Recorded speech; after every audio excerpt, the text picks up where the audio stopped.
Hi, this is Doug Coy for So What Do You Think? Daily Israel.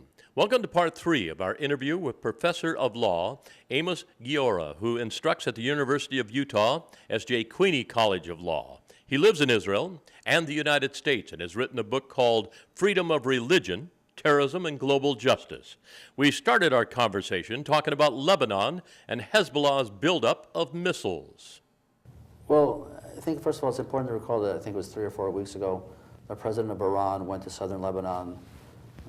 I don't think that to be facetious, but he wasn't doing it to check out the bed and breakfast. What he went to check out was his extraordinary investment, the missile infrastructure that you referred to, which according to most reliable sources, he's invested $650 million.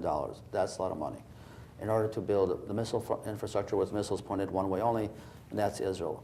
Is that a source of concern? Absolutely, because I think it's pretty clear that southern Lebanon is controlled exclusively by Hezbollah.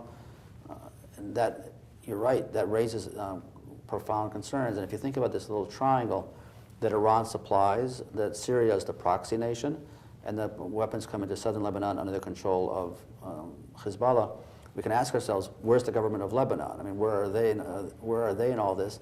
But what is clear is that northern Israel, with missiles pointed directly at them, it would be legitimate for people in the north to feel uncomfortable, if not a threat. Kind of interesting what might be happening in the future by releasing a worm into a computer system, which all of a sudden starts eating away all your important information. In this future war that we look, are these the kind of things that we're going to be seeing more of? The ability to shut down major computer systems and things of this nature? Well, first of all, I think that cyber terrorism is a legitimate threat. I think it's probably a threat that is not sufficiently understood because it's so extraordinarily complex, complicated, and that's why we need the best and the brightest young minds to go into this business of national security. With respect to, call it counter-cyber terrorism or counterterrorism through cyber warfare, strikes me as a legitimate means available to the state to counter cyber terrorism. And again, because it strikes me as legitimate, I think it meets all kinds of requirements in terms of self-defense. I don't have a problem with it, but it's certainly something people, at our age group. Trying to figure that one out. Exactly, but that's really why I use the opportunity to say to the best and brightest of the young minds, cyber terrorism and how to respond to cyber terrorism, low-hanging fruit in terms of extraordinary opportunities for young people. All right. Coming back to the missile situation, years ago, I actually heard the ambassador to the United States, Michael Oren, talking about Star Wars, this system that has been put together to take these missiles out. How's that working?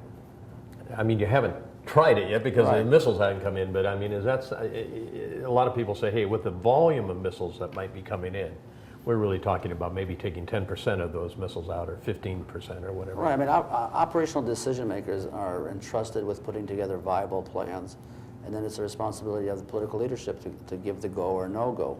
One assumes, one hopes that those entrusted with both responsibilities are their best game and have the plans ready if indeed, the government gives the order to go forward. On our next segment, what about the wall or fence that Israel has erected? Is it a land grab by Israel, a way of defining borders? And why does Israel get clobbered in the press? For Online Daily Israel, this is Doug Coy saying shalom and God bless.